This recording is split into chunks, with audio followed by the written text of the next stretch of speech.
আজকে যা যা ইফতারি আয়োজন করা হয়েছে সেগুলো দেখাবো। অনেক দিন ধরে ভিডিও দিতে পারতেছি না, আজকে ইনশাল্লাহ আবার দেওয়ার চেষ্টা করতেছি। এখন থেকে রেগুলার দেওয়ার চেষ্টা করব। সবাই প্লিজ আমার সঙ্গেই থাকবেন আর পুরো ভিডিওগুলো দেখবেন। সারাদিন কী করি, কারণ অনেক ব্যস্ত ছিলাম বাড়ির কাজ নিয়ে, তাই ইনশাআল্লাহ আলহামদুলিল্লাহ বাড়ির কাজ হয়ে গেছে। তারপরও ব্যস্ততা কি আর কমে। পুরো ভিডিওটার সঙ্গেই থাকবেন, সবাই আমার পুরো ভিডিওটা দেখবেন এবং লাইক কমেন্ট শেয়ার করতে অবশ্যই বলবেন না। আর যারা সাবস্ক্রাইব করেন না অবশ্যই সাবস্ক্রাইব করে দিবেন। আসসালামু আলাইকুম সবাইকে। সবাই কেমন আছেন? আশা করি ভালো আছেন। আমি আরেকটু নতুন ভিডিও নিয়ে চলে আসলাম আমি আপনাদের সামনে। নতুন ফ্ল্যাটে উঠেই রান্নাবান্না শুরু করে দিচ্ছি। আরও ভিডিও করা হয়েছিল, আরও রান্না করেছি, সেটা আর ভিডিও করা হয়নি। তো এখানে মুরগির মাংস বোনা করব, ভেজিটেবল ভাজি করতেছি, ডাল রান্না করব। যা যা করতেছি সেগুলোই আমি আপনাদেরকে শেয়ার করব। যেহেতু নতুন ফ্ল্যাটে রান্না করতে কিন্তু ভালোই লাগে। আর আমার পাকঘরটা সাজানো কেমন হয়েছে অবশ্যই আপনারা আমাকে কমেন্টে জানাবেন। অল্প টাকার মধ্যে যেরকম পারা গিয়েছে সেইটুকুই আমরা করার চেষ্টা করেছি। তাই অবশ্য আমার রান্নাবান্না শেষ হয়ে যাচ্ছে। আর যেহেতু রমজান মাসে কিন্তু এত ভাত খাওয়া হয় না। ইফতারি খেয়ে একদম পেট ভরে যায়, তরকারি তেমন বেশি লাগে না। তারপরে শুকনো করে একটু মুরগি কষিয়ে রাখতেছি। কষা মাংসটা কিন্তু এটা গরুর মাংস, কিন্তু মুরগির না, দুঃখিত, এটা গরুর মাংস। এটাকে একদম ম্যারিনেট করে রেখে দিয়েছিলাম, পেঁয়াজ বেরেস্তা করে ওটার মধ্যে ঢেলে দিচ্ছি। রমজান মাসে তো খাবার চলে না, তারপরে যেটুকু। আর আজকে গরুর মাংস মুরগির মাংস দুটোই হবে।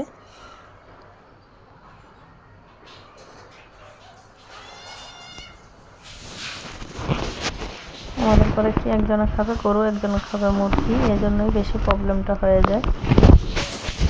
বাগে বাগে রান্না করতে হয়। দেখুন একদম ভাজার মতো বোনা কষিয়ে নিচ্ছি, কারণ ঝোল দিলে ঝোলটা খাওয়া হবে না। রমজান মাস যেহেতু এত তরকারি মুঠোও লাগে না।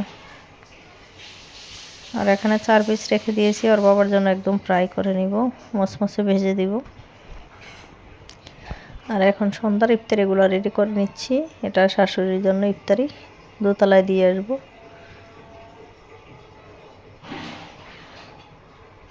ইফতারিগুলো রেডি করে এখন দোতলায় আমি নিয়ে যাচ্ছি।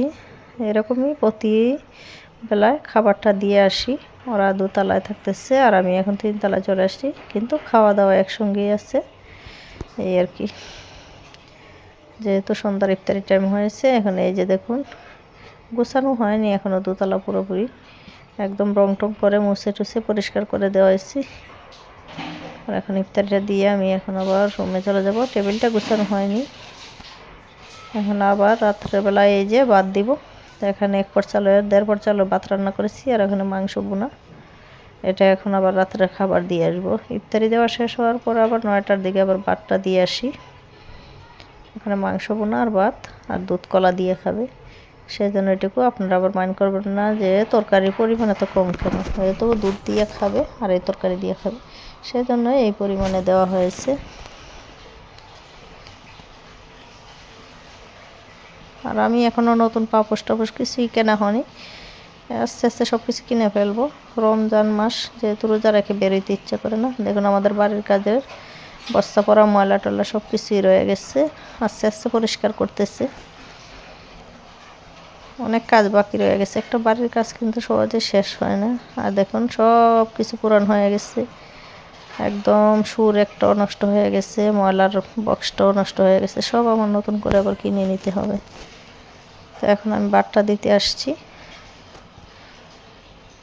রমজান মাসে কাজ কিন্তু বেশি, নামাজ পড়া, কোরআন শরীফ পড়া, রান্না বান্না, ব্যস্ততা একটু বেড়েই যায়।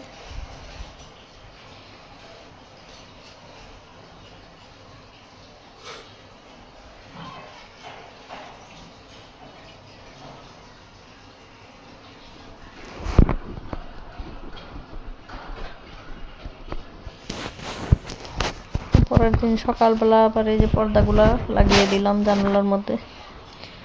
আর কাজের আপাকে দিয়ে সব কিছু একদম ধোয়া মোছা করে দিচ্ছি। আর এখন এই যে দেখুন 4 পিস মাংস রেখে দিয়েছি, ওরা 2 তলায় থাকতেছে। এখন আমি ভাতটা দিয়ে আসি। আর রাত্রেবেলায় এই যে ভাত দিব। তো এখন আবার 9টার দিকে আবার ভাতটা দিয়ে আসি। এখানে মাংস বোনা আর ভাত আর দুধ কলা দিয়ে খাবে, সেই জন্য এটুকু। আপনারা আবার মাইন্ড করবেন না যে তরকারির পরিমাণ এত কম কেন, হয়তো দুধ দিয়ে খাবে আর এই তরকারি দিয়ে খাবে, সেই জন্য এই পরিমাণে দেওয়া হয়েছে। ওয়াশরুম, পাকঘর, রুমের ফ্লোর ট্লোর সব কিছু একদম পরিষ্কার করে দিচ্ছি। পর্দা লাগিয়েছে। কাজ কিন্তু শেষ হয় না, প্রতিদিনই কিছু না কিছু কাজ করতে হয়। দোতলায় করাই দিচ্ছি। আর আমার নিজেরগুলো তো এখনও পুরোপুরি গোছানো হয়নি, সব কিছু এলোমেলো হয়ে আছে। রমজান মাস করতে একটু কষ্ট হয়। আজকের ইফতারি রেডি করিনি, সব ইফতারি বাহির থেকে নিয়ে আসছি। আজকে এগুলো দিয়ে আর বরাবরের মতোই কিন্তু টেবিলে বসা হয় নাই, এই খাটের উপরে বসে ইফতার করা হবে।